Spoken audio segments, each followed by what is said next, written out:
Hello everyone, and welcome back to another video where we are going to be exploring a couple of pretty cool things about this function, 1 over 1 plus e to the minus x to the n, and namely how we might actually express this function in terms of a derivative. The motivation for this video is not yet established and is not going to be in this video. It's going to be in the following one with a cool integral, and I might explain in more detail in that video why I'm kind of doing this. But for now, this is what we have. But we're actually not going to start with this function right here. I kind of want to call your attention to maybe one that's more familiar, and namely that is 1 over 1 minus x. And really what happens when we take the derivatives of this. So whenever we take the first derivative, d over dx of this, I mean, it's not too hard to figure out that this is just 1 over 1 minus x squared, because the negative here and the negative in the exponent that is implied by the fraction cancel out, and we're just left with the squared. But the real property of this function, or why I'm calling your attention to it, is really just lies in the fact that when we differentiate it multiple times. So if we say d over dx squared, or b squared over dx squared, of 1 over 1 minus x, parentheses should go there, what we're left with is, well, we just have to differentiate this right here. So we just have a 2 over 1 minus x to the third. We just subtract the power, or really add 1 to the power, and then it really is subtraction, but it's, a fraction, so we're like adding. And then the 2 comes down. And I'm going to do this one more time, so that way you can kind of start to see the pattern, if not already. If we do this a third time, so d to the third over dx to the third of 1 over 1 minus x, what we find is that this is, well, 2 times 3, so 6, over 1 minus x to the fourth.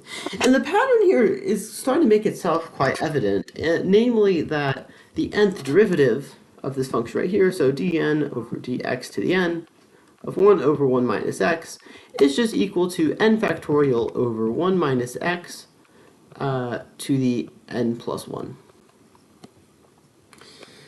And you can check for yourself, if you plug in 0 here, like the 0th derivative, we just get the function itself. That makes sense. And you plug in 1, you end up getting, well, this right here, you plug in 2, you get that right there, and so on and so forth.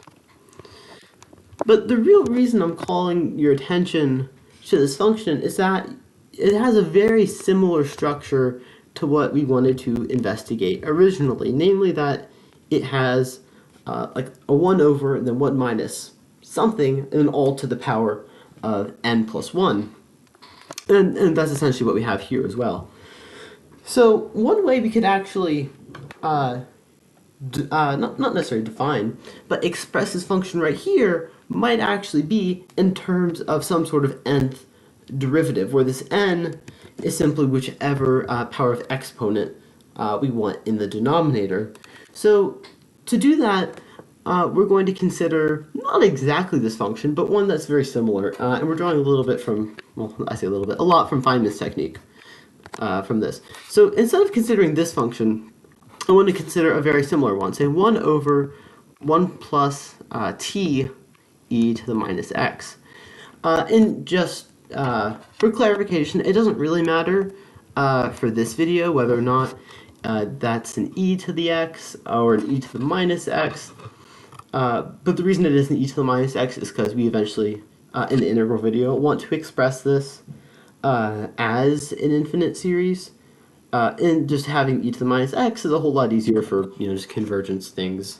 Or we like our series to converge here on the channel, except for our zeta functions, actually. But moving on.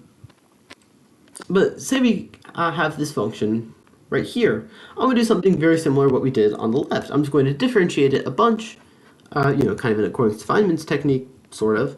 But just instead of with respect to x, which would be a complete mess because you'd get e to the x's on top because of chain rule, and all that, and it would just be not so fun to work with. Instead, I'm going to differentiate it with respect to t. That way, well, I'll do the first one, then you can kind of see where I'm going.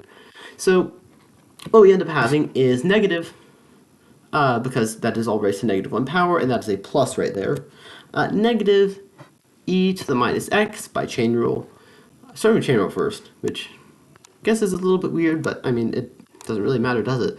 In the parentheses, 1 plus t e to the minus x squared.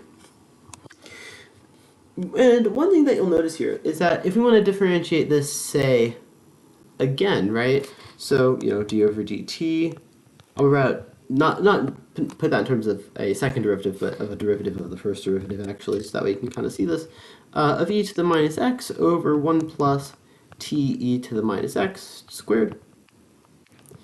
The biggest thing here to note is that we are differentiating with respect to t and not to x, meaning that everything in the numerator can actually just be thrown outside of the derivative. And this is what really makes this important, is that we don't have to worry about really anything, or we don't have to worry about differentiating any of the, what you might call like byproducts of chain rule. You can just immediately just differentiate this right here as if it was this function right here on our left. The only thing you really get is some extra e to the minus x terms in the numerator. So just kind of continuing this pattern, at the moment what we're going to be left with is minus minus e to the minus x times e to the minus x, which the minuses cancel, and by properties of exponents we can just say that e to the minus x squared is just that. And that's going to be over 1 plus t e to the minus x, then to the third power. And I do apologize, that should be a 2 right there, because, differentiation things. And then, just for good measure, I'm going to do this one more time. So I'm not going to bother writing it, I'm just going to write d over dt, and then equals dot dot dot. What we're going to get is our 3, or really our negative 3 times 2, so we end up getting negative 6 times e to the minus 3x, because again, chain rule, over 1 plus t e to the minus x to the fourth. And this is sort of the point where we could say, I guess I could use the word postulate, we could postulate a sort of rule here for the nth derivative of this function right here. And in all honesty, it's not too difficult because, well, we have this as a model on our left, so we could just kind of do something similar on the right.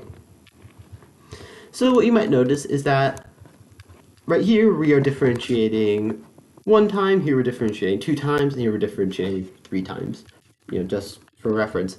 So one way we might write this rule is, say, the nth derivative right here of this function. So 1 over 1 plus t e to the minus x is equal to, well, negative 1 to the n plus 1. Or sorry, negative 1 to just to the n. I do apologize. Right? Yes, okay. Negative 1 just to the n, because you can see that we're alternating every 1. So if you plug in 1 there, we're going to get negative 1 out front, but you plug in 2, you'll see there is no negative there because, well, it cancels. So that's the first thing we're going to start with. The next thing we're going to do is note that we have a sort of pattern. We have, 1, 2, 6. And that right there is really just what it is right here on our left. It's just n factorial. So we're going to multiply this by n factorial. And then e to the minus nx. And again, that's not anything crazy because we get 1 e to the minus x every time we differentiate. So if you do it like 10 times, you're going to get e to the minus x multiplied by itself 10 times, and well, by properties of exponents, just that. And then in the denominator, what we have is just a 1 plus t e to the minus x to the n plus 1. And the reason why it's n plus 1 is because, well, we aren't necessarily starting from, a 0 here. We're starting from, a 1, or an implied 1 at least. So this right here is our general rule, and what you might note is that, well, we really have, in a way, expressed this n plus 1, or sorry, not n plus 1, this function right here, I mean, as long as you evaluate the derivative at t equals 1, of course, we've expressed this in terms of a derivative of a simpler function. And again, the uses for this aren't exactly clear at the moment, but I mean, they will be in the next, or one of the following videos at least. But this is our general rule. So if we wanted to say solve for our original function, what we could do is say, well, basically just make n become n minus 1. That way, that right there just becomes an n. And we just divide by all of our terms in the numerator here. So this just means that 1 over 1 plus t e to the minus x to the n is just equal to negative 1 to the n minus 1